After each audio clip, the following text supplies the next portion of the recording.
faster than the time it takes to brew a cup of tea. High Tea Mystique reminds you that no experience is too big or too small to teach us something about ourselves. Join us for a cup of tea as we steep into adulting, womanhood, independence, and more. So recently, I have been getting a lot of feeds, or like on my feed, I've been seeing a lot of homesteading and like recipes of people making everything themselves, like milling their own flour, making their own mayonnaise, making their own sour cream. And I'm just like, I just want to farm. Oh, I want one so bad. I want to live the life of the prairie. the prairie. Oh, I'll get there. You will have that. I will. Because with you my want it. chickens I recently and learned 2 cows. Oh yeah, I recently learned it's so easy to make mayonnaise. Oh, yes, girl. I can't believe you didn't know how I didn't mayo know was that. made. I You need a didn't know whipper that. though, right? An immersion. An blender. immersion blender or a regular blender, you can just throw everything into your blender and just bzzz. Really? It's just egg, oil, And acid. yeah, and acid, so like vinegar, lemon juice, whatever, Mm. and then you season it. The hardest part is that people say it'll split, but I think it takes not a lot, but if you just look up a recipe, you won't screw Follow it up, that, you yeah. just follow the They proportions. found the balance. Do you Yeah, feel yeah, like yeah. maybe it's if you make a lot at once and you don't use it, then it starts splitting? No, it splits while you make it. Oh. Yes. So either people put too much like acid, or maybe they over blend it, or they don't know how to do it. But like, I mean, over blend like at an excessive amount. Yeah. But it's very quick. You just go bzz, and then done. Yeah. Interesting. Mm-hmm. Maybe I'll try it. A lot healthier for you. Yeah. Maybe sour cream. I'll try it. Sour cream takes more Oh, effort. Yeah. okay. So Kat I just learned this withdrew her recently. Next sour time. cream and said- You use like I don't know if you can use heavy cream, because the lady that I saw and started following uses raw cow milk that she gets from a local farm. But she gets like yogurt, normal Greek yogurt, the most purest form that she can find. Puts it in there, lets it sit, and then she puts it in the oven. So it's almost like slow cooking it Interesting. so that it curdles and then becomes, not curdles, but it sours a little bit and becomes sour cream. Interesting. Mm-hmm. Oh, and people We'll making think their own about it. butter too. Very Yeah. easy.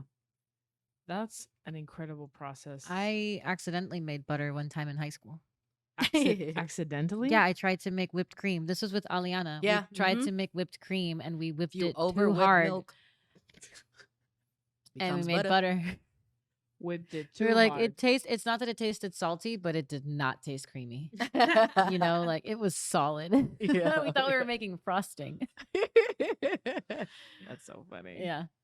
I never got to be a home economics student, so I'm Neither did envious. I. Yeah. I'm envious.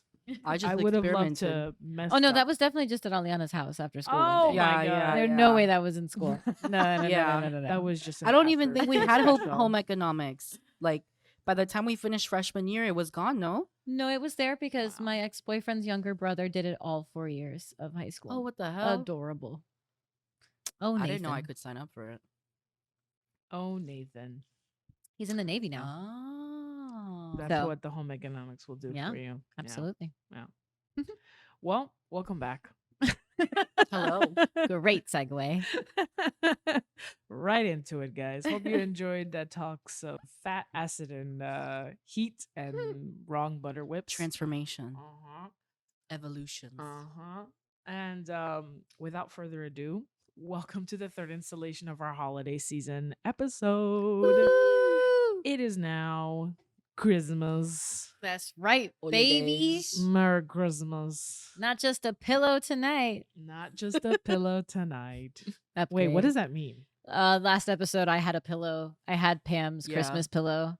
And at the end of the episode, flashback, at the end of the episode, I flipped the pillow to show everyone that it was, in fact, a Christmas pillow to welcome our merging of not just the holiday season, but into the winter holiday season. Wow. Yes.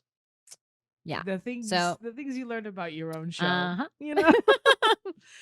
Oh my god. That's Awareness. amazing. Awareness. Yes. Memory. Potato. Welcome. Yeah. Well, the pillow has flipped. We're here. We're in Christmas. And we are ready to get into some Christmas stories. share our own, and really get into what this season is about. And without further ado, I also just want to introduce Kat and really reintroduce Kat. I hope you all know her by now, but have her Ho. reintroduce our tea that we're drinking tonight. So, Kat, take it away. Yes, I'm really excited about tonight's tea. I hope everyone's doing well as you're tuning in to our episode. So, the tea that I have today was a I went to a farmer's market in California I was in California just this past weekend. And at the farmer's market, I found this lovely gentleman who had his own tea stand. And I particularly loved him. His company is called Urban Wild because sometimes you encounter people who have their own teas and they have these blends and they don't really put too much thought into the medicinal value of the tea. This is just something that I've experienced from like several different markets that I've been to. But I loved how he knew the benefits of his tea ingredient for ingredient, and he was there selling his own tea batches. And so I got to taste this tea, which is why I bought it. And I also got it because it's called the West Coast Blend. So a lot of the herbs that are in here, he grows, actually, all of the herbs that are in here, he grows naturally in his own home garden. So this tea. I know. I didn't mention that to the ladies. That's a That's so surprise now. cool. Yeah, it's epic. Like all of these are freshly dried himself. So we have a blend of different local herbs to the West Coast. We have mullein, nettle, marshmallow root, raspberry, lemongrass, rose hips, and orange peel. And there's even thyme in there as well. So it's a very herbaceous blend. I think we discussed that when we tasted it just before the episode started. Meaning it's more vegetal, very earthy. There's not too many spices in here. It's all very natural herbs. And the benefit of this tea, and the reason why I bought it, my boyfriend ran a marathon last weekend. And so I thought, yeah, woo, big hype for JP. So I thought that it would be nice to get him a tea that's supposed to open up his respiratory system and particularly attack and um, protect the lungs, right? So the mullein and the marshmallow root specifically, when you ingest them into the body, they create this lovely coating within your lungs, allowing things to pass through smoothly. So it was supposed to be a really great idea, and I had no way to brew my loose leaf tea. So I wasn't able to make this tea for him this past weekend, but that's okay because I got to taste it that day, and now we get to enjoy it here in our episode. And you know what? The intention made it because my God, he did a great job. Yeah, he at killed that. it. He killed it. Big hyped JP. Great job on your marathon this past weekend, baby. I Yay. love you. And yeah, another shout out to Urban Wild because we'll also be tasting another one of their teas in our upcoming episodes. Because once I told them that we had our podcast, the owner actually gifted me another tea. So that's a surprise again Oh for my you ladies. So I'll God, bring that one to a thank future you. episode when it's relevant to the topic. It's But I almost like thought it's this one was really good for Christmas. tonight. I know all of the blessings. So with that being said, I hope you guys enjoy the info on tonight's tea, and cheers. Cheers. Cheers. I'm wondering if maybe one day we can like potentially have him on the show, even if it's like remotely. To tune in and talk about the Yeah, benefits of yeah. because he was a really Or just really even cool have an guy. episode on tea, Yeah, you know? Episode on tea. absolutely. And Let the us know process if of how we've he does created it. enough fans from you all that you would like an episode devoted to tea Mhm. because you know I'm here for it. Drying your own leaves. Yeah. And growing them. Oh my God. I'm Mhm. obsessed. Yeah. Really cool process. So if me saying it hasn't given it away, I hope Cat's sweater about cats wearing Santa hats and on pizza and Pam's In space. nightmare. Yeah, in space and Pam's nightmare before Christmas sweater and So jealous. my Feliz Navidad shirt doesn't give it Fellas. away. Fellas, we're gonna talk about a Christmas story here. And we're gonna talk about the Christmas story of Nightmare on Elm Street. yes, no. We did that already. We did that already. We're going to talk about The Christmas Carol. And let's talk about that story for a second. You know, main character, Ebenezer Scrooge, a guy kind of caught up with greed, isolation, right? A little bit of a manipulator of people around him, right? And kind of neglecting a strong, challenged, and caring community around him, right? People obviously going through really rough times, and he's just kind of, a little bit self-interested, not really involved, not really caring, and most importantly, just being dang on mean. So let's talk about that character, that story, and really think back at what happens to Scrooge by the end of the story, right? He kind of confronts his past, his presence, and the future that he's walking towards, right? If he doesn't change. I love the story of the Christmas Carol because it's a classic. I love seeing a character that's mean and dark, right? And a little bit blind, right? In a very figurative sense, come to light, right? And realize something about themselves as well as realize something about their community and the people around them and kind of reawaken this gracious opening, being a little bit vulnerable, dare I say, right, to the very people that they neglected. And, let's start off talking about that, right? Community, right? Do we feel like we're part of a community? Do we feel like we are neglecting a community, right? Let's de-Scrooge a little bit, right? And start with the important things. Um, I guess I'll start off with Kat today as you finish your sip, nice and calmly. Yeah, no, I definitely have much to say on this, especially now in this holiday season.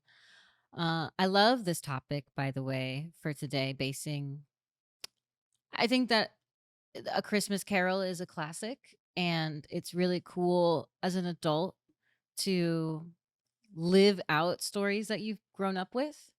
So realizing like I can be my own Scrooge at times, especially at this time of year.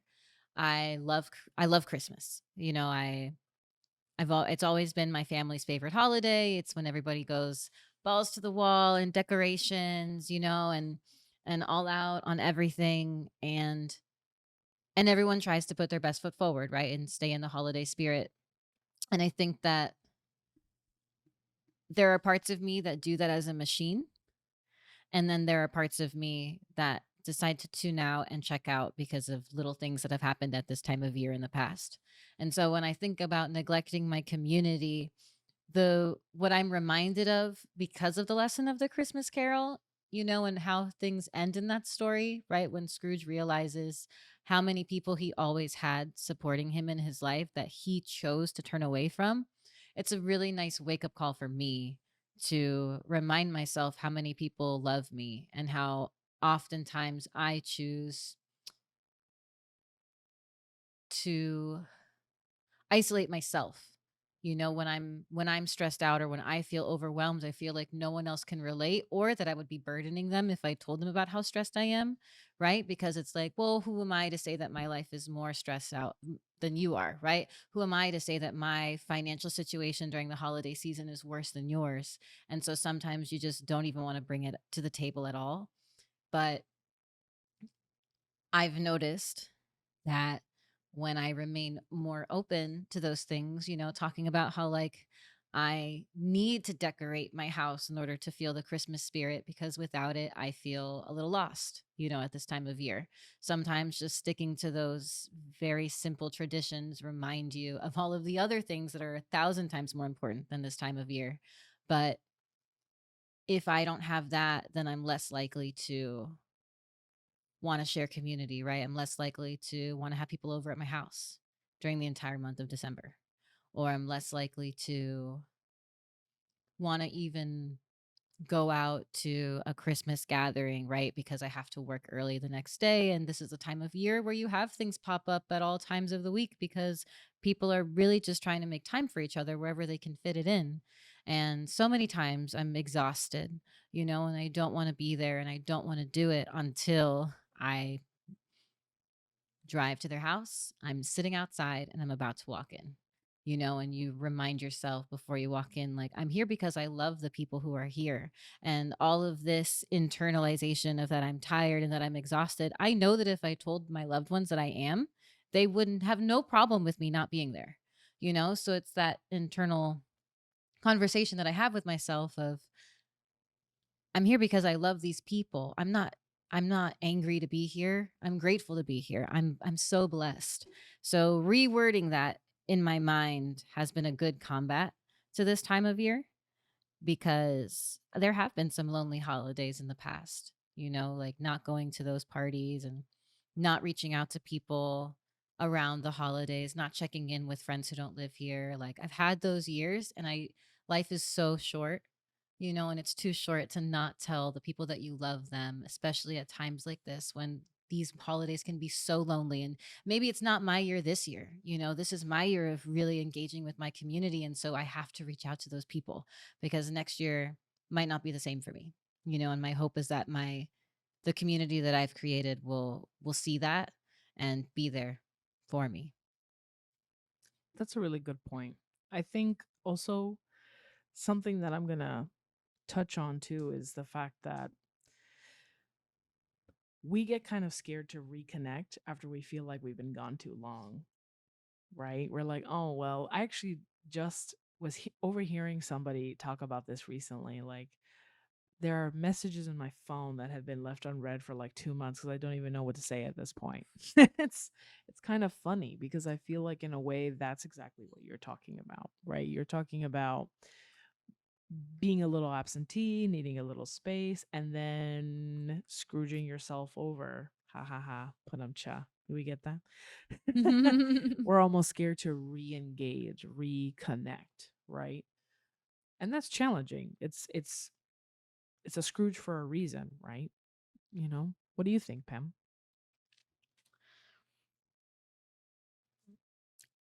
As I was listening to Kat talk about everything, I was trying to think about like my own community, and it's almost the reverse because usually I am the person, right, to go and create and make the gatherings and bring people together. You really are. And because of things that have happened recently that has really broken apart the main group of people that I usually would be inviting to these gatherings, it's also kind of taken a hit on my motivation to want to create these things, right? And so this it's almost the reverse of like I think I'm Scrooging, like I'm slowly feeling those parts, right? Where I'm more of a Scrooge. And I remind myself that no, like not everybody can have my personality, right? I know my friends, I know how they are, I love them to death, and not all of them are party planners, right? Especially like a lot of the main people that I talk to, or they have a lot of other things that they're focused on, that they're preparing for, and that I know that that takes so much out of them. So it's been very interesting in terms of my community, where I know I have my core community groups, right? Like this is one, for example, that I know I can always count on. But then the ones that I've had for a really long time, it feels weird, right? It's almost like an alienation. I know it's not intentional. Like things have just been happening. Good friends of mine are getting into relationships, and that makes me super happy for them. And people have just been busy overall, finishing school, focusing on their work, trying to like boost their careers. And we haven't really had the chance to connect. And really, it's because usually right, I am the person to initiate that. And I am the one to create those plans. And so if that person who usually does it is not there and it's not in the nature of the others, time passes, right? But this is kind of also why I was thinking about, oh, let me just do it, right? Like part of it is so that I don't Scrooge myself over. It's that autopilot, right? That kind of that Kat was talking about earlier. Like, I just have to do this because I do this all the time. Let me put myself into this mood. It's even almost how I felt today because I was so tired. Like today was a really hard day. I thought I lost my wallet. I found it thankfully, but then I had to go and run all of these errands. I spent 8 hours building a bed frame. It took longer than I thought. I wanted to try to take a nap before recording tonight, and things just don't go as planned. But that doesn't mean I have to take it out on people, or and the reverse, right? Like for everybody else, it doesn't mean that they're taking it out on me or that they have anything against me. Life just happens, so even when you were saying the thing of Tess, that 2 months had passed by, they don't really know what to say anymore, there's an interesting dynamic there where I feel like if you feel that you have to, like, almost if you feel that way, maybe assess that friendship, because I firmly believe that if somebody is a good friend and they know that you haven't responded, it's for a good reason, right? Or like, or they won't hold it against you. It's not going to be personal because it's, we're older, like we're getting into that space where people are starting to really carve out their lives. What is that going to look like? What am I going to prioritize? But them making those decisions for the betterment of themselves doesn't mean anything about we still can't be a community, right? Like if something really bad happens, doesn't mean we can't reach out to each other and know that we're not, like I know that if I need it, they'll be there, right? And it may not be right away for some people. Maybe there's some certain circumstances where they can't, but I know that I have a good foundation that I can depend on if I ever need it. And so that's something that I always remind myself and try to remind myself of. No, your friends love you. Like your friends do care about you. It's not anything to do with you. And one of the things that I do want to mention that was popping in my head as I was talking about, maybe really evaluate those friendships. So there's this Latin artist that I love. His name is Camilo, and yes, I love him so much. If you don't know him, you should hear him. He's married to the daughter of. I just know her I don't name. I don't know remember. who her father What's is. her name? Yeah, her first name. What is it? Eva Luna, Eva right? Luna. I want to But say I don't know her Is last. Montaner. it Diego Luna's daughter? No, no, no. I think Who's? it's Montaner. I Eva feel Luna like Montaner. Diego I don't know. Luna's too young to have a daughter that old. No, no, no. Mm, that's the Well, T.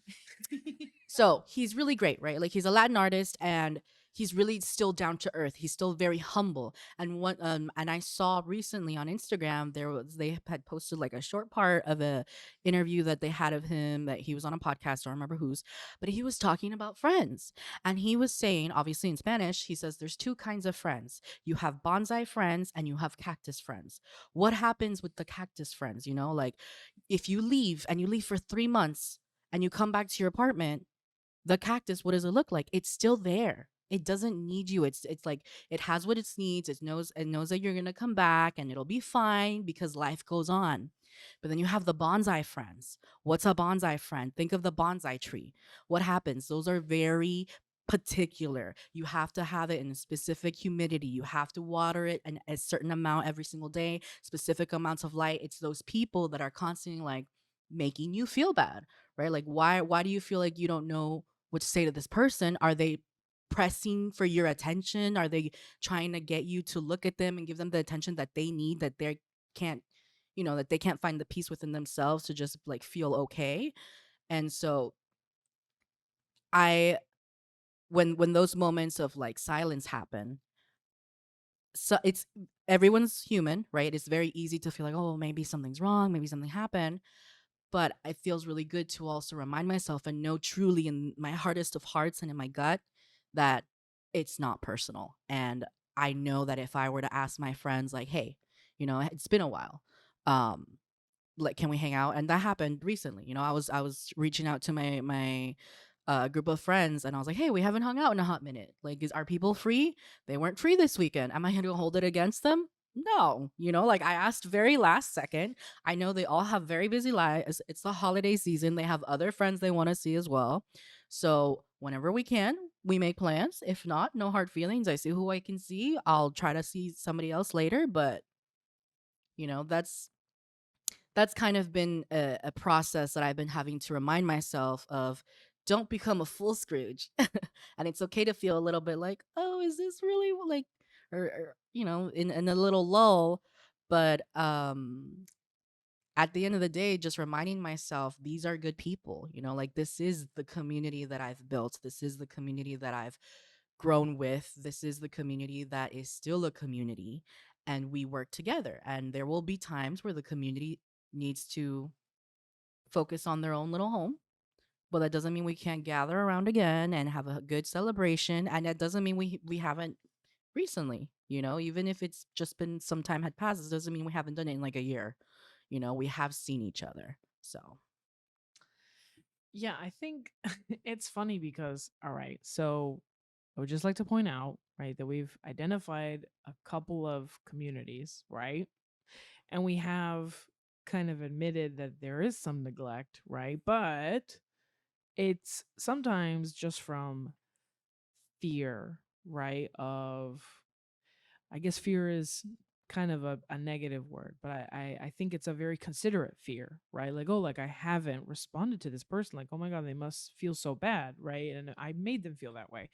Or, right, maybe it's a type of friendship that we have to consider. This is the type of friendship we have, right? And I think I'm going to throw in another perspective here where which will tag on to both things that these ladies have said. And I'm just going to be very concrete, right? Because they've given you a lot of great, kind of really all applicable approaches. Um, I haven't spoken to a friend who lives in Hawaii, and his name is Alex, and his wife Laurel, and they lived in Miami, and they were amazing friends to me. They were like, another set of parents to me, and they moved to Hawaii. So obviously, it's been harder, but we, kept like Zoom calls to hang out and catch up, and that paused for a long time. And they had a child, which shout out Mm-hmm. to Rio, I love you. And they've grown and they've traveled, and Laurel has published, and it's amazing. And we lost touch, right?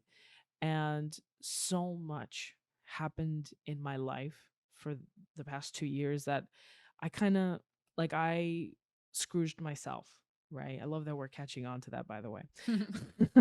I Scrooged myself from them a little bit. I thought like, oh, they haven't reached out, so it's not the same, right? We don't have the same relationship. I started devaluing like you know what our relationship was, and I was doing that to myself. It was never anything, any interaction, any agreement, nothing, right? And that's exactly what Scrooging yourself looks like, I think.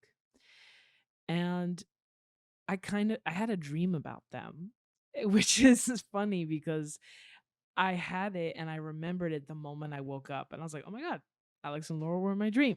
And I thought, should I message them? And this was like, this is why sometimes you just gotta let your morning mind go. Because I was like, no, you know what? I am gonna do it. So I messaged them. I told them I had a dream about you guys. I hope we can hang out sometime. And lo and behold, it transformed into a Zoom call that we had last week. We caught up, and it was like nothing had ever happened. Like no time had passed, right? Cactus. So I I I really felt in the same moment that I felt like, oh man, like I've neglected this community, right? And I've neglected this bond even, right? Doesn't have to be a group of people as you're hearing from us, right? It could be one person, it could be two people, it could be a whole side of your family, right? And if you're lucky enough and you take the morning thought and you write it and you let things happen, we reconnected. We had an amazing Zoom call, and it was a great catch up. um and I love you guys because I know you're listening now, because I told you that I have a podcast now. So now they're listening. And it's just like it's a fantastic feeling to feel like, oh, I've regrown that part of myself a little bit, and it actually inspired me to just do it, with people that I've definitely had more contact with than them, right? Like I texted two people today, and I was like, I am thinking about you guys. Let me do it. And those are people that, maybe it hasn't been years, right? Like Alex and Laurel, but it was a couple of days, a week, and I hadn't heard from them. And I was like, let me make an olive branch. Let me just pull it from my rib. And send a text and say hey, and just That was awesome. Sorry, you really got me. and be vulnerable, like tell them like, yeah, I am thinking about you, and that's okay. And I think that's the hardest part when we're kind of negotiating like with ourselves, really, like, how much should I put myself out there? And I'm like, well, you never know. Try and flip the coin of bonsai or cactus and see what you get. Um, but I am blessed, and these three people actually responded, and we had a nice morning chat. Look at that. It happens in the mornings. And it was today and it was good. So admittedly, yes, even me, right? Where I'm thinking about these bonds that maybe like they haven't spoken to me, I haven't spoken to them, but now I'm realizing like, oh, I'm doing the same thing. And a text never hurts. Call is great. Sharing a meme is fine too. I think it's a little scary, but extremely worth it to kind of put yourself out there and de-Scrooge, de-Scrooge yourself. And on that note, right? Because we're talking about, well, we've actually already talked about how to kind of open ourselves up to bonds, to communities, to people that maybe we haven't connected to in a while. But if we're talking about a grander image, right? Because we're going to go back again to the Christmas Carol, Ebenezer was really in some deep shit, to put it lightly. He had done some really bad things, right? And he had done some bad things to people, some bad things to himself. And I have a question for you guys, what adversities, they don't have to look like Ebenezer at all, but what things are you facing right now, right? Like he literally was in front of the ghost, right, of the partner that he kind of screwed over, right? What ghosts are you guys facing? What's happening now, right? It doesn't have to happen now either. Could have happened already, right? You can tell us your success or failure story. Pam, why don't you I start need us a off? moment to think about it. Oh, all right. 1, 2. Yeah, I can start off Yeah. this one too. Thank you, Gat. I think that um it's a really tough question. I think it's an age-old question, Mm-hmm. right? It's a question that you can constantly ask yourself as you check in for growth, right? Because I think overcoming adversity is never ending, right? Especially on the spectrum of growth. In a life that is always moving towards a greater good for you, you will always have adversity because you are constantly getting stronger because of the battles that you're facing. So it's important to check in, and say like, am I moving in the way that I believe that I can? I think I like approaching it from that perspective because I like believing in myself, and basing it around what I know that I can do as opposed to what I think that I can do, what I hope that I can do, what I fear, right, that I can't do. I like to just word it as like, do I really, can I really visualize myself getting through this right now? Because if I can and I'm not, then I can speak to myself with a little bit more love in how I'm going to figure out how to do it. So, to answer the question for me right now in the present, am I overcoming the adversity of my life in this season as I reflect? I think, I genuinely think that I am. I think that life is really hard and l- complicated and messy. And as I grow as a person, I'm starting to like have this very cleared vision about the people in my life, my family, my friends, my lover, myself as a person, right? Myself as an employee, as a leader, as a human being, how I am on the streets with people who I don't know. And when I can kind of take a step back and look at myself as a person and say, am I proud of the person who I am for the way that I respond to certain situations?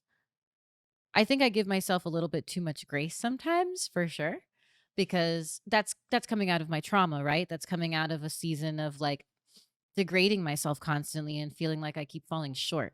And so right now, I'm excited to say that because of that, right? Because I no longer look at myself as somebody who can't ever do it and can't be enough, I'm in this new age of like, yeah, I can take a step back and say, like, man, I'm really doing my best, and I'm really proud of the choices that I'm making, because when I think about it, like, I had no tools, and now I have a box, and my toolbox might not be full, but that's what life is for.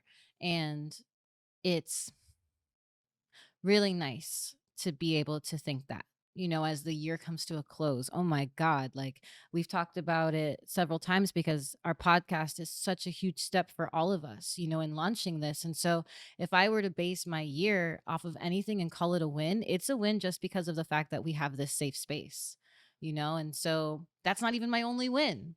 And I love looking at it from that perspective, because if I were to think of all of the things that I couldn't achieve this year, well, then yes, I guess I'm a failure, because there were plenty of ambitions and things that I wanted to do a year ago that are no longer relevant to my life today, which is why I no longer consider them. You change. Pam was talking about how, like, it can be a year, without seeing the same people, although it's never actually a year, but it can feel like a year because a year is so damn long. It's, we're all, right, like, a little past our quarter life, right? Getting into our 30s. And if time can still move slow now, like, I'm not really worried for the future, because I feel old. I know I'm not, but I feel old. And I always worried that time would go by faster and faster and faster. And it does, in reference to, like, money, maybe. Like, I feel like I never have enough time to make the amount of money that I want. But as far as fullness of life, I don't feel like life moves very fast. I think that when you're really living in the present, as a lot of the things that have been happening in my life this year have forced me to do, I realize how much can really change, not only in my life, but in the people who I invest in, if I choose to. And I really hope that that encourages some of you listening, because I promise you, I really, I am one of those people who can get seasonal depression, especially around the holidays. And it's for a multitude of reasons, but it's because I love New Year's resolutions, and I love setting new goals for myself. So naturally, the beginning of the year starts off on a high because the end of the year was so low, as I reflect on all the things I couldn't do. So to be able to finally reach this point of visualization and manifestation and making things come true for myself that I want, and that I really, really want, being able to, like, nix the stuff that you realize didn't actually matter that much, is unbelievable. But here I am. So I hope that you guys can, in your own reflection, really take a time to find some wins for yourself, because I promise you, you have more than you think. Yeah, I think, man, I just want to get to the wins part, but I'm gonna pace myself and go back to adversities, before we get to Pam. I I think my list of adversities has kind of blown up, right, for me, these past last year specifically, right? Um and I'm still kind of in the what is it, after an explosion, The aftermath? the aftermath, yes. I feel very much in the aftermath. So you're right, Kat. I feel like everyone tells you, like, time is going to go by so fast and da da da, and you're afraid of that. When you're young, you're like, oh my god, I'm 18, I ran out of time, right? But I feel like now, especially, time has moved so slow, and it's mostly because I'm still reeling from things, deep, deep scars, and um those adversities are really having to do with my family, with friends, right? With my own image of myself that has changed a lot, and changes day to day, of course, right? Any given human being probably has great days and low days, but I'm kind of realizing that this image and belief system that I've created has been a big adversity in my life, right? And that's a lot of undoing that I've kind of decided to face head on in 2023. And I think it's going well.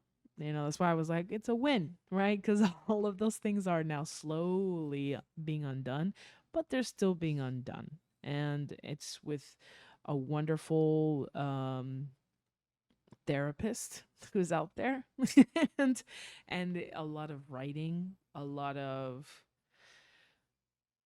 patience with myself, and a lot of detaching from my own emotions. And that's not to say that I don't feel my emotions, but being a little bit more stern in the fact of, what am I feeling? Is it a reaction? Is it something actually happening? Is it something that I'm doing because of a trauma? And actually starting to have a conversation with my emotions rather than just letting them like take control and everything is bad. And that's much easier said than done. I know I simplified it really well here, but it's actually very hard. um, Especially because I'm somebody who just kind of attaches to my belief system again that's very negative about myself, and I just go to the worst possible conclusion, like, oh yeah, this person hasn't said anything to me because they don't care about me anymore, and c'est la vie, right? But as we just talked about, right, that's not the case at all. um I think those adversities have a lot to do with self, right? And I think even yours do too, right, Ken? I think you would agree, right? They have a lot to do with self. um I couldn't tell you that there's a success story for me right now. I strongly believe in it, which is why I wanted to jump straight into the wins. So I think that in and of itself, I'll pat myself on the back for, because if you had asked me this question this time in 2022, I definitely would have told you really nasty things. So so I kind of am really proud again, right, of where I am now.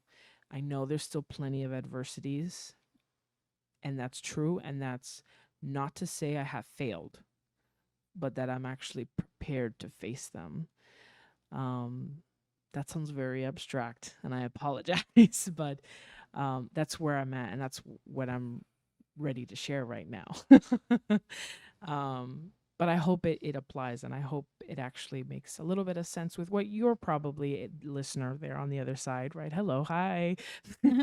You're probably maybe, hopefully, putting some concreteness to these abstractness. Yeah, the abstractness here. So yeah, that's me. Pam, have you simmered? Have you simmered? I've simmered. I've taken a deep breath. Okay. It's a very interesting question for me, because one of the biggest adversities of my life was when I suffered from depression. And if I look at that, I say, yes, like I overcame something huge, right? Very similar to kind of what you were, a lot of the both of you were saying. But it feels, and I think potentially a lot of our listeners, we've looked at, we in the beginning, we've seen a lot of the data, and we've been hitting the target audience that we wanted to hit. And it's almost like I know that I've accomplished a lot in my lifetime, right? And there's a lot that I've been able to overcome, but it still feels like there's so much and that I've not moved. Like as you guys were talking, as I was thinking about what it is that I wanted to say, the two images that came up to my mind to kind of describe how I feel about this question and whether I am overcoming or not, and the complexity of, yes, I am, but there's still so much to do. And I want to preface this too with, I have, what's the word? An irrational fear of growing old. And it's this idea that so much can change. And for me, time moves really fast, but it also moves really slowly. And then it'll change without me realizing it, right? And when you were saying that at 18, you at least were feeling like, oh my God, I'm running out of time. I didn't feel like that way at all at 18. But I feel that way now, right? I feel that way now because there's so much that I want to do in my lifetime. And I'm somebody who, I've mentioned this before, I have a lot of hobbies. I'm a dabbler. And when I start getting interested in a hobby, I want to get to that point, because I'm also a Capricorn. I want to climb those mountains to the tippy top. So I want to be the expert, right? And when I look back and I reflect on my life, I think, okay, yeah, I've accomplished a life goal of mine, a life dream, a bucket list at a very young age that a lot of people could or could not say that they have. And when I see those things, I'm like, okay, I did that. But there's also this sense and this feeling of disassociation of that event. It's I know that it happened, and I know that I've mentioned this before in another podcast, that it almost feels like I'm understanding when older people, when they talk and they share their stories, like, oh, that was another lifetime, right? um it really feels that way, and the detachment that you feel makes it really hard to remind yourself that you did overcome so many adversities, right? Like, think of just thinking about living in a foreign country, learning the language, dealing with a different culture, the culture clash that we talked about in that episode with my friend Miguel, like all of those things that we overcame, the things I had to overcome coming back.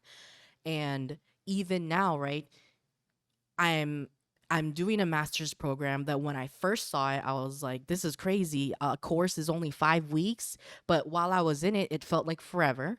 And now when I look at it, I'm thinking, wow, I only have 3 months left, but I still feel like I'm not doing enough. Like it's not moving, like it's not going. And so the two images that I was seeing in my head was the first one that came up was those those timers, like the sand timers, how each sand drops, right? And you know that time is passing and it's slow, but before you know it, like that sand is filled up, and you know that changes are happening, and something happened, right? It wasn't empty. I mean, it was empty and now it's not. And the other image that I had in my head too was like erosion, right? Like these rocks where you think nothing's happening and then they've stayed there. But then if you go back and check that same area, maybe 5, 10 years down the line, you realize how much of the rock has eroded away, and really a lot has changed. And so that's kind of the answer that I have of, am I overcoming adversity? It's yes that I am, but because life is the way that it is, there's also a lot of new things that come up that make you feel like you maybe have not gone forward as much as you should be, especially with, right, how society defines success, how society defines standards of what should be in XYZ. And even in my moments where I slow down and think back and reflect, it's still something that I think, because of the kind of person that I am, and I want to, first and foremost, like one of the biggest things is I want to be able to take care of everybody, right? I know that I can't do that. And that starts with my family and trying to plan out and think. And, I had a conversation with Tess and another friend of ours, Aliana, and like how I'm trying to plan and help my parents and figure out how we can all be okay. And here, like, seeing the sacrifices that I know my mother has made, that my father has made, I want to make it worth their effort and their time. Am I doing enough? I've done so much. And so it's a back and forth. It's like it's never gonna stop, the thoughts that are circulating through your head. Um and for a while I feel stuck, like I'm doing so much, but I also want a family. And that is out of my control, right? It depends on if I find someone, if I can find someone good, if things work out, and there's a whole bunch of different factors. And I've been known to make things even harder for myself and do long distance relationships, and so that's another element of adversity that I have to overcome. And it's sometimes it can feel suffocating, right? But I also have this side of myself where I have these moments and these seasons that I feel, oh no, like I've done so much, or I'm a badass, or like I'm that boss girl, like can do this, I don't care about blah, blah, blah. And so it's like a constant battle, right? And yes, so the answer is yes. Are you overcoming adversity? Yes. Does it feel that way all the time? No. Do I have moments where I'm realizing, there's a rush of stream or like a hard current that comes by and I'm like, oh yes, here, let's go, the momentum. Yeah. But it's still a struggle, right? Like everybody's human. And I think it's something that's very important to acknowledge, especially because in the grind culture that we live in, even in the world of influencers, right, and YouTubers and all these streamers that people fantasize and want to be them, And now, like, there's commentary of even those influencers, and they're evaluating that.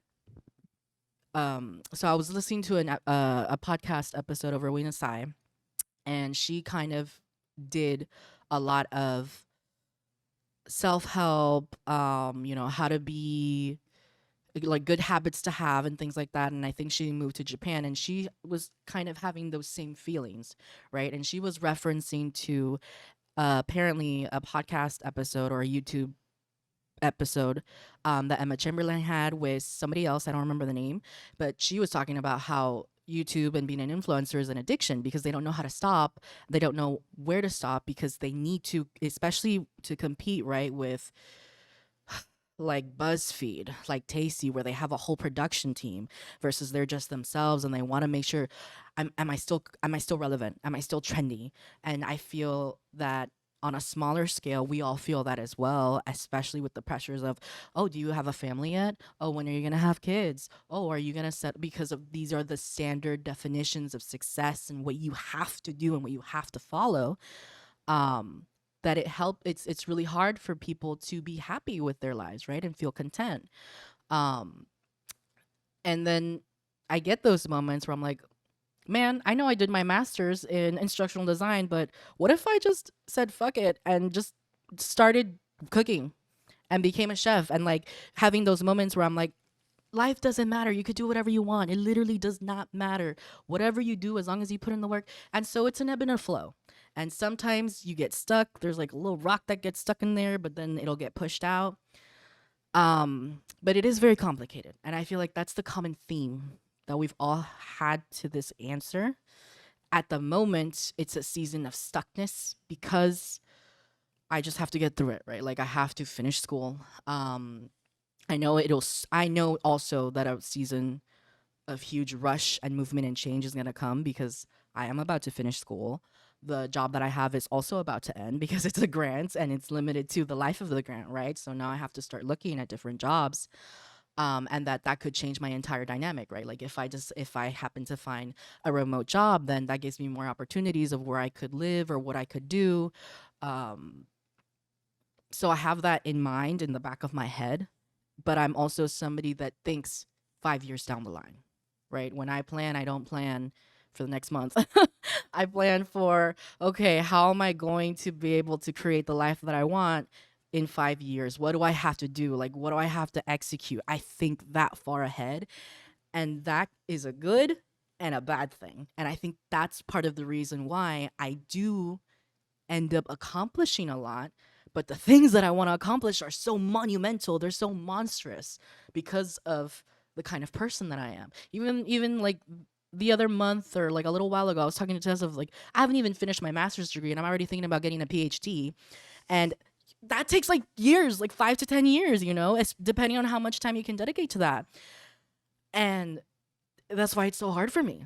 There's huge accomplishments, but those are things that take years to overcome, and little steps and patience, a lot of patience to just remind myself and keep reminding myself, you're getting progress done, even if it's small.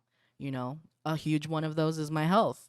You're getting progress done. You weren't like you were before. Okay, you're having a little fall now. That doesn't mean you're gonna stay there. You know what you can do to go back up. And so it's just a constant battle. Yeah, and it's funny that you mentioned that because when you said that you planned for 5 years, of course, my mind instantly went to our next question, which is a little bit of a cautionary tale.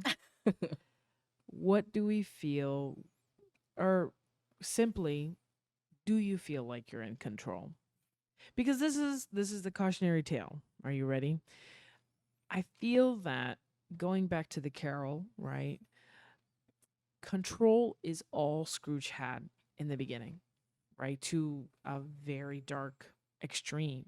He loved control of the money, control of the people, even control of how he made people feel, right? It was uniform and clear that he upsetted people, and that was something that he could easily control, right? And now it's a question to us, right? Do we feel like we're controlling, right? What we have in front of us? Do we feel like we are in control of our life? And on a little softer note, right? Do we have things that are out of our control, and how do we feel about them? Maybe after we're done answering, we'll have a little bit of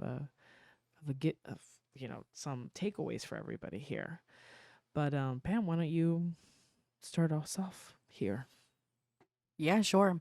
Um, I feel in control with the things that I know that I can be in control of, but at the same time, I acknowledge that even with the things that I have control over, something can happen and it'll be out of my control, right?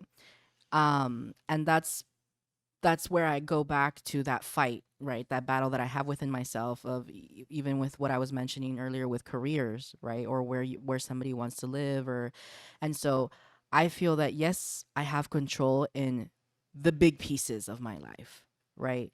I know I want a career. I know I want to further that career, so this is what I'm going to do. Can I control how fast it goes? To an extent, right? I chose the program of 5 weeks. While I'm in it, can I control it to make it go faster? Maybe I can, maybe I can't, right? I could add an extra course, but then how am I going to suffer afterwards? Am I going to be able to control myself with how I'm feeling in those moments that come with the decision that I've made? And it's knowing that there are consequences that I can change and have an impact on, and there are also other things in this life that I cannot control. A perfect example was this morning. I had my wallet in my bag this whole entire time, never took it out yesterday, never unzipped my bag, and somehow I couldn't find it in the morning. And I looked everywhere and I cleaned up, and all of a sudden when I came back up, there it was on my bed. Who brought it there? Was it the elf on the shelf? Not anyone. I don't have one, but if I found it, I'd kick it out of my house. But I can at least control my reactions, right? To an extent, how I feel.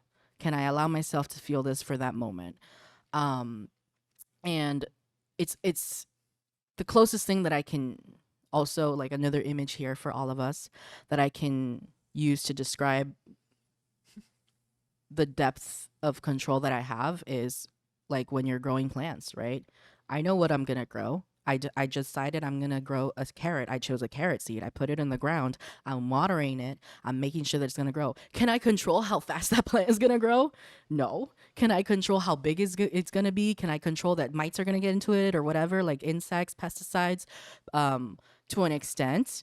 But at the end of the day, the world is the world. The universe is the universe. It has its own agenda. It has its own plan. And I just have to let it go. Did I lose a third of my crop because these rabbits came in out of nowhere? Oh, shit. But you know what? I still have 2/3 of it. And I'll just keep tending to that, and I'll keep watering that, and I'll bring out the weeds that I find. That doesn't mean it's going to stop the weeds forever. So that is the extent of the control that I have. Well, there you have it from one end of the table. I love Kat. Pam's pictures. Yeah. Yeah, I'm very vivid tonight. Maybe it's this tea. Maybe. Your airways, That they're openness, clearing. yeah. Respiratory system going right to the brain. Oh, yeah. I want to say yes to everything that Pam has said. I definitely look at life in the same light, as far as, I can there are certain things that I can control, and there are certain things that life will be much easier to live by once I relinquish all control. And I think that that's the beauty of life. So I've mentioned Don Miguel Ruiz multiple times before, and the 4 agreements were such a pivotal shift in my perspective of life, especially with regards to control and how I view control, because they're such simple rules to live by that remind you that you are always in control of your circumstances and you are always in control of your response. Because I like to believe that life is more magical because of the fact that I deem it so. And That's why the mantras that Don Miguel Ruiz has laid out with the four agreements, don't take anything personal. Positivity is a choice. I think that is so important to remember that it's a choice.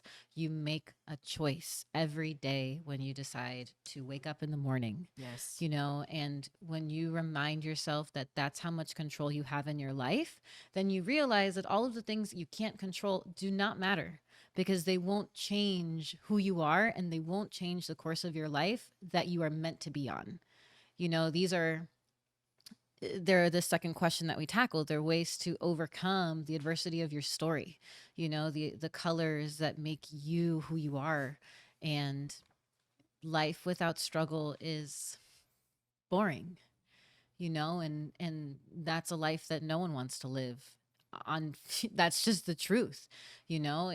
We live vicariously through other people's stories, so much so David Goggins, I've mentioned before too, like an incredible man with an incredibly painful background and story that is so pertinent and relatable to millions of people across the globe, because here's a guy who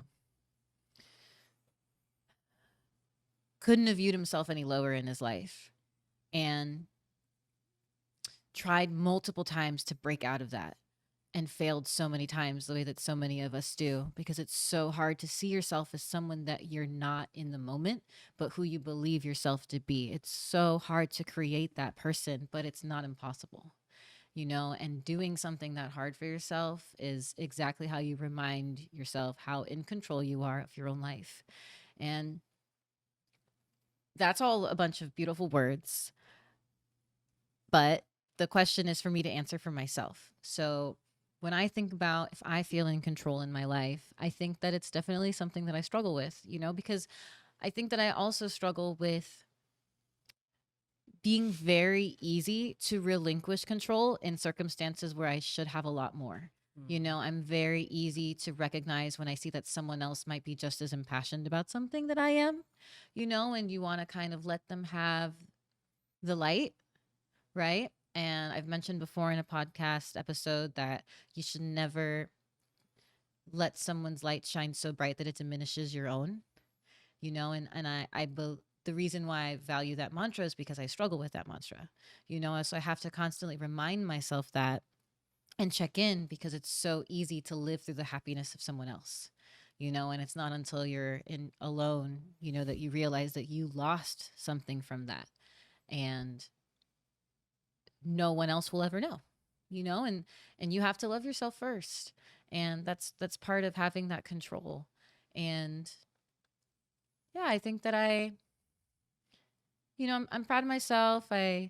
I do feel like I try to take control of my life. I think that I've definitely practiced saying no more as I've gotten older, you know, saying no to things that don't serve me and saying yes to the things that do.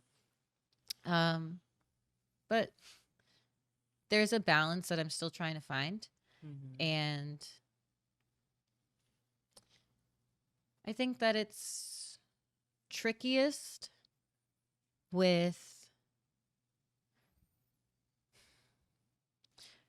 I guess it's trickiest in situations where I feel like there's a lot of fear about how it might change something. You know, so I think that my willingness to relinquish control to situations where I shouldn't is really because I'm afraid of what could happen if I owned my space. You know, I'm afraid to see what that power looks like sometimes. And it's great to be saying that out loud because I'm so powerful. You know, like I recognize how incredible and passionate and devoted I am to the things that I care about. So that fear is like not really about anybody else but me, you know? So again, great to be saying it out loud because it reminds me of the control that I have. Speaking of the control we have, Bella this is said, Bella. I have a word. For those of you who can't see She's a cat that jumped onto She's our so stealthy table. though. She's so quiet. We have so, yeah. She loves Christmas too. Hi, Bella. Want to say hi? No? Catch it on the flip, Bella. But yeah, that really does wrap it up for me. Do I feel in control? I feel in control, but sometimes I need to take a step back and reflect. There are still some situations that can get the best of me, because I grew up for my school years as the Enneagram type INFJ. So I was very introverted, very introspective, and my best friends were great speakers, so I had a lot to listen to and a lot of really, really intelligent, wise friends for their age. And that shaped a lot of who I am now, which is why I give a lot of trust to people and the decisions that they make, sometimes too much, and I'm learning to trust myself more. As you were talking, one of the things that came up, especially when you were talking about the positivity thing, was how people take action for granted, right? It's the same thing of like you're deciding, you're choosing, you're doing something to be positive. It's the same thing with love. Like people just assume it just happens. Oh, I did it once, I never have to do it again. It's just going to stay that way. No, like if you love someone, you do it. You do things to show them to do love. You do it. You do the action. It's a verb, and it's the same thing. And I think the question is what's interesting, right? Like, are you in control?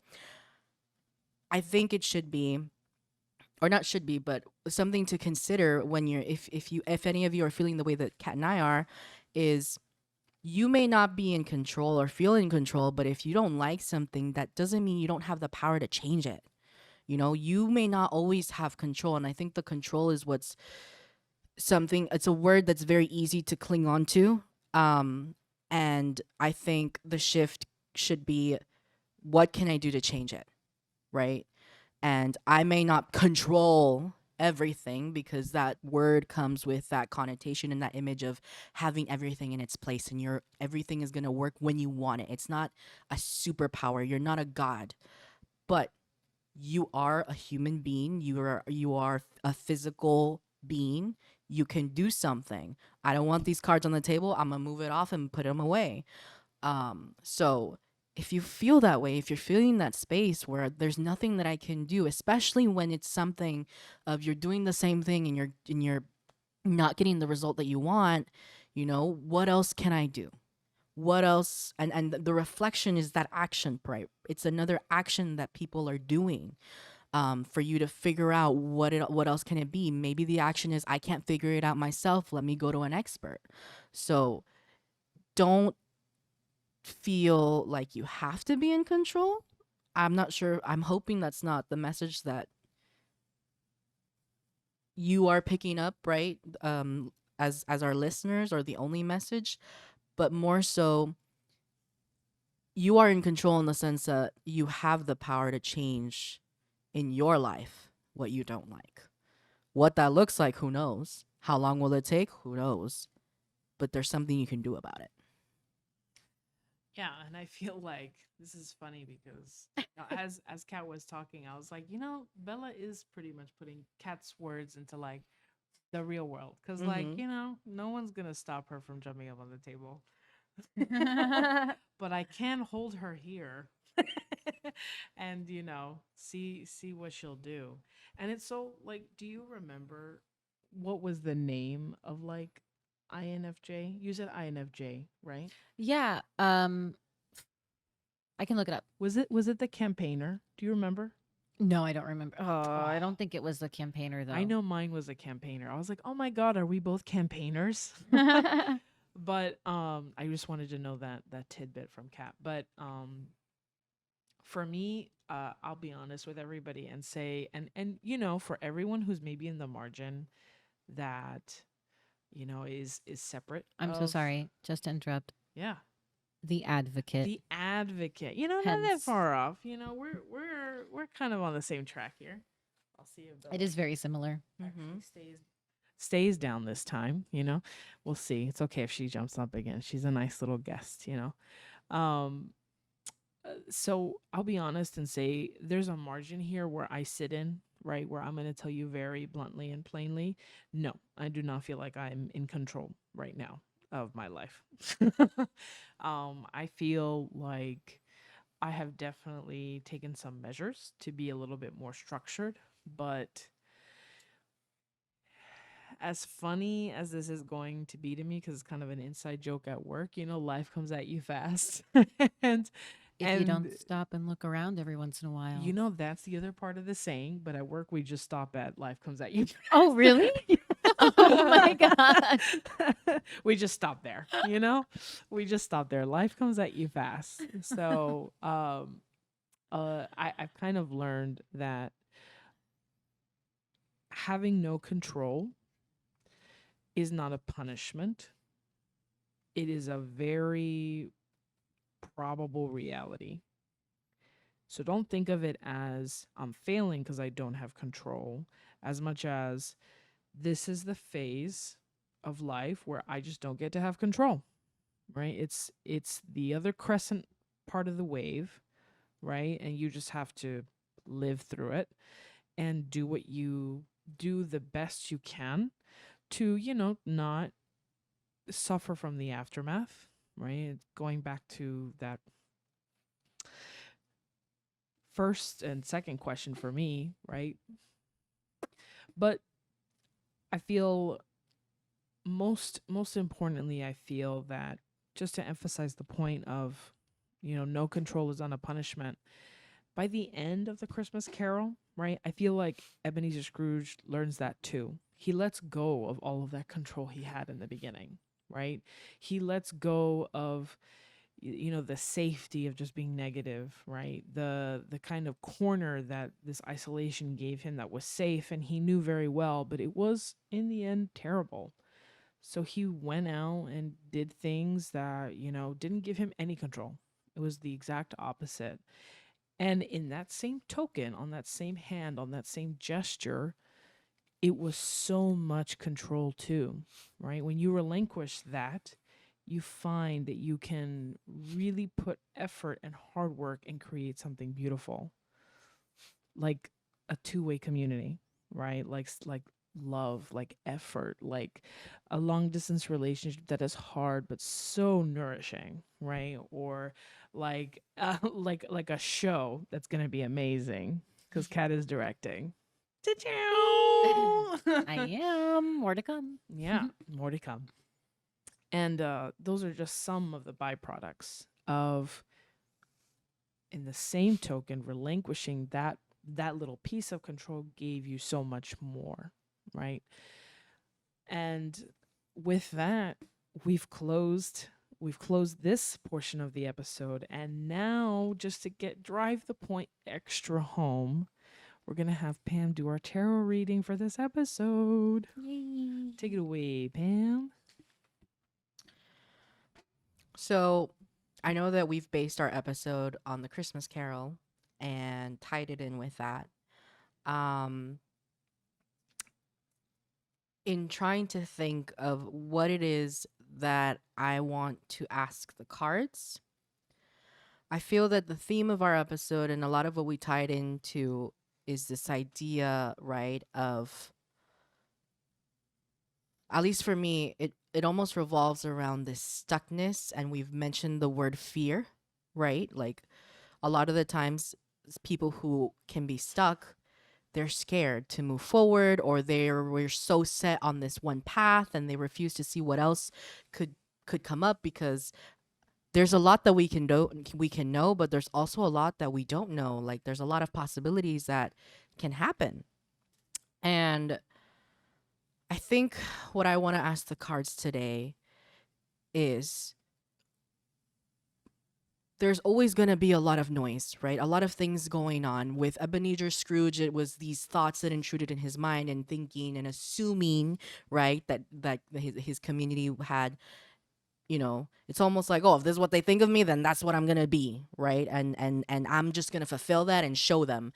And so, and it stems from fear, right? And it stems from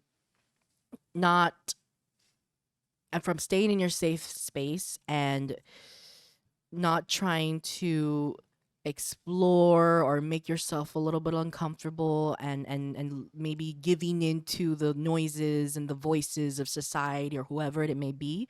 So to kind of help, and it may or not drive the point home. The cards may come up with something completely different we have to look at, right?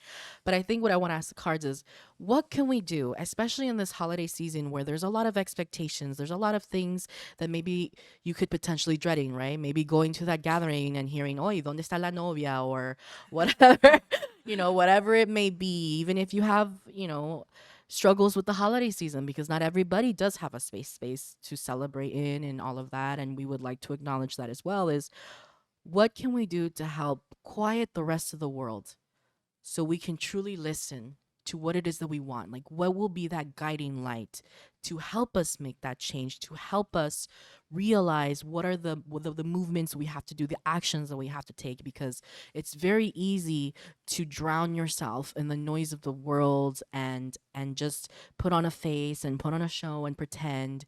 And so I really want all of us to get to the point where we are all our authentic selves and can live as our authentic selves.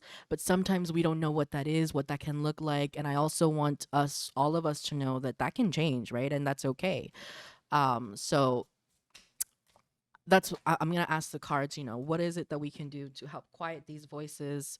What is something that we can, maybe things we have to consider to help quiet those noises, what we could do to help realize something within ourselves.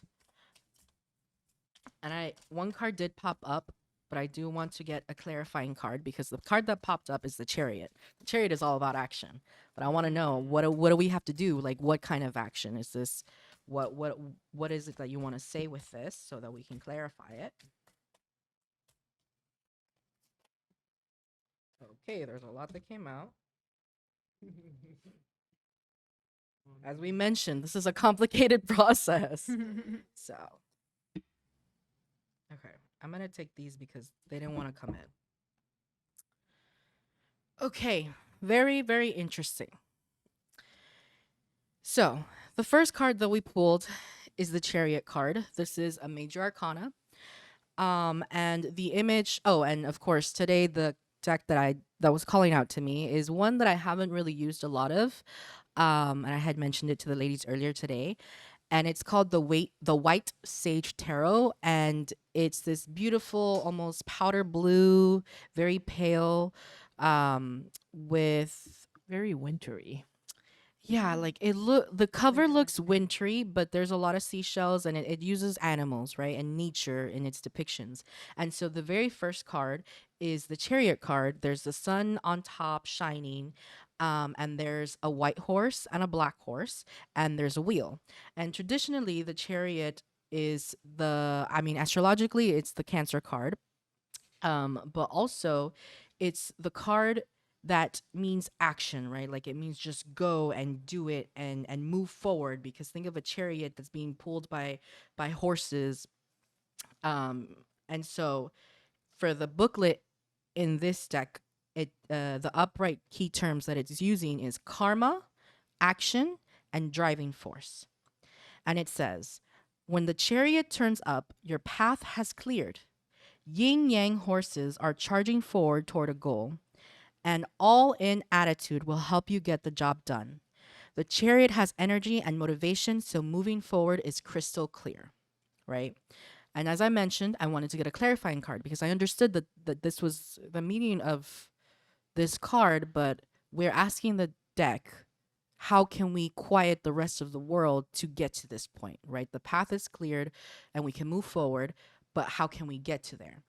And so the two cards that came up is the Six of Pentacles and the Six of Wands. So this almost feels like, when you have like the angel and the devil next to you and like these conversations coming about. So for Pentacles is earth energy. And the way that this deck depicts pentacles, because usually it's a coin, I think it's a sand dollar is what it's called. That makes sense. And it shows 3 sand dollars, and It's actually one of the first decks that I've seen that depicts the Six of Pentacles in this way, but it looks like the Scales of Justice, right? It looks like the Justice card because it's on a pole.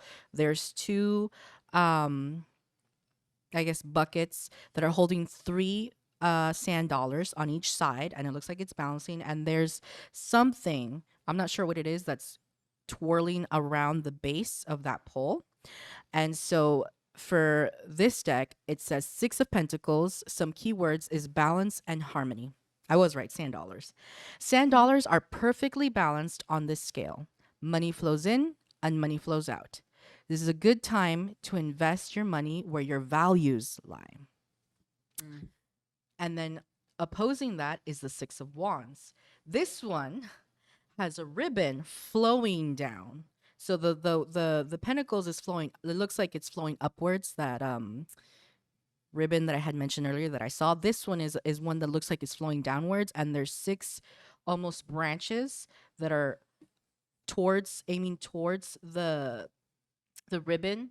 Almost look like a rowing formation or something. Yeah, and there's something on these branches. I'm not sure what they are. I'm sure the book will tell us soon. But again, it's three on each side. There's still a balance here. So for this one, the book says the keywords are self-confidence and progress. You've tapped into your dharmic flow, and it may feel like effortless effort. This is encouraging and ultimately represents your outward appearances. You are seen as successful by those around you. So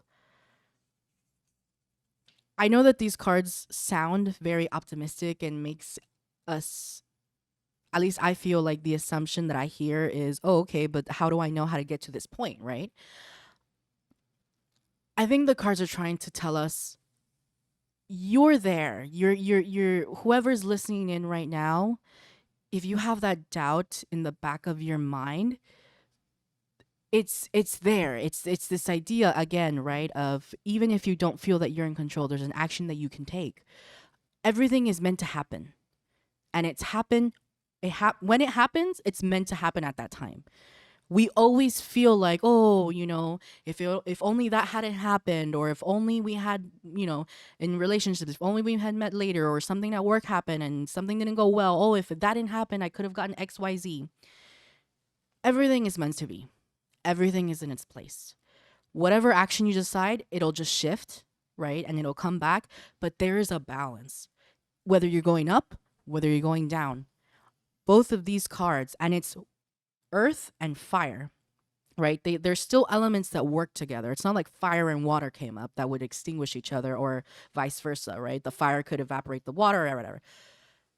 If fire burns the earth, yes, death happens, and flowers can burn.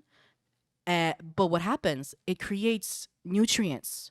It builds new life, and it seems like a tragedy, but something else, the world has a way of balancing itself out.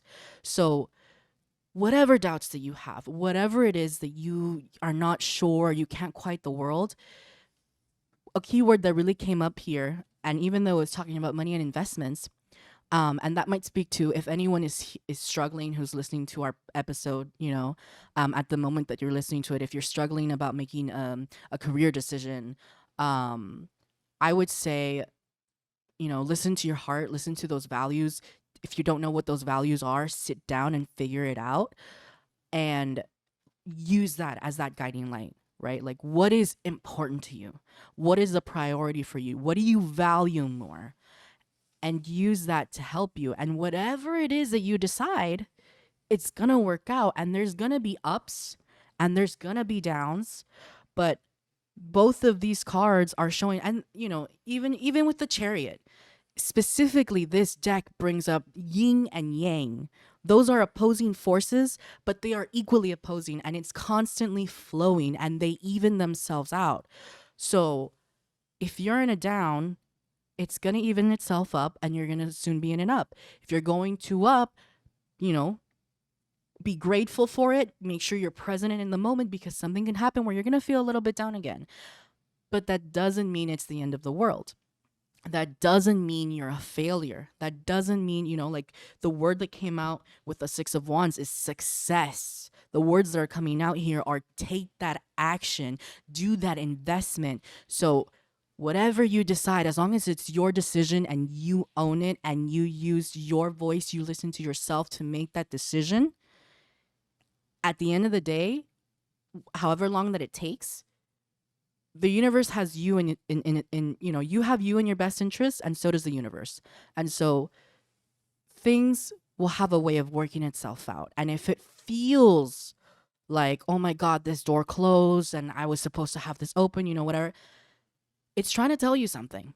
That door was meant to be closed. Where is it trying to redirect you? Because that's just what happens. That's what nature does. If a plant can't grow, or wherever the sun is, the plant will grow towards there. If there's a blockage in the way, it will try to grow stronger or do whatever it can to overcome it. Even if you look at some of the movies or some what's the word I'm looking for, when people predict, they show images of the future of the earth after humans, what is it that you see? The earth, the flora, the nature comes back. It's gonna continue the cycle. So if you're gonna keep yourself stuck on the what ifs and the maybes and the probabilities, you're never gonna go anywhere, right? It's not about staying stuck and groaning and complaining and whining about it and saying, oh, I deserve this, or I deserve that, or I can't believe I didn't get X. No. Action is the leading card. The Chariot is the one that's on top here. So that is the message that the cards have for us. They really drove it home. Solid. Yeah. I think well, before I say anything, Kat, did you have anything to add to our reading? Any less insights? No, just that I am so grateful for the way that it kind of came together. I think that all of us, again, there's so much power in saying things out loud.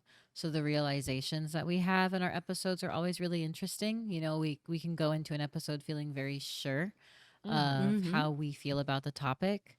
And the universe just has an amazing way of reminding us that we ain't shit. And like it's all about how you respond. Yeah. And the tarot reading just echoed that. Yeah. I feel like every time we sit down, we come up with a kind of guiding light towards our conversation. I too also like change my mind halfway when I listen to you guys, and I'm like, oh, actually I should bring this up. Yeah. So it's good to kind of act sometimes. Just act, even if it's just talking out loud, or sending me a text, things like that, right? Your morning thoughts. With that, I would love to introduce everyone to the end of this episode. We've reached it. And that means a couple of things that I would love to announce to everyone. Well, we're having a season finale next time we see each other. We made it, guys. Yeah. A whole season. A whole season. Check. Right. Proud of us.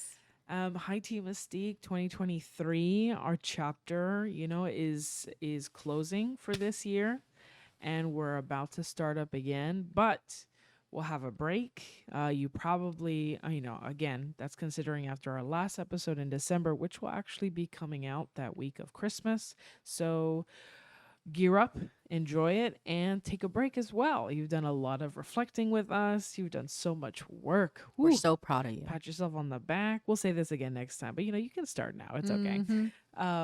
We're so happy to reach this point. And because of that, we want to thank you guys. And we would love to invite you to take part in a little giveaway we're going to be announcing next time. And we would love for you guys to participate. Follow us on Instagram if you haven't already. That's how you'll be able to join us and apply and maybe win a giveaway at High Tea Mystique on Instagram. So go ahead and follow us. Stay tuned for more instructions. And those instructions just so happen to be part of a big conversation we'll be having on our last episode. So definitely stay tuned. Definitely follow us.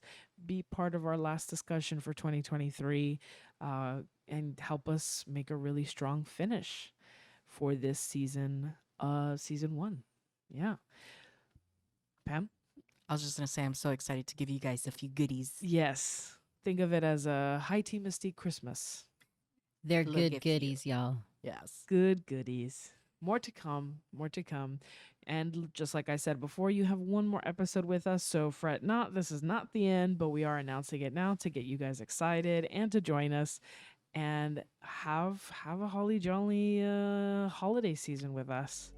Your High Tea Mystiquers right here at the table with you. Until next time. Bye. Bye. Thanks for listening.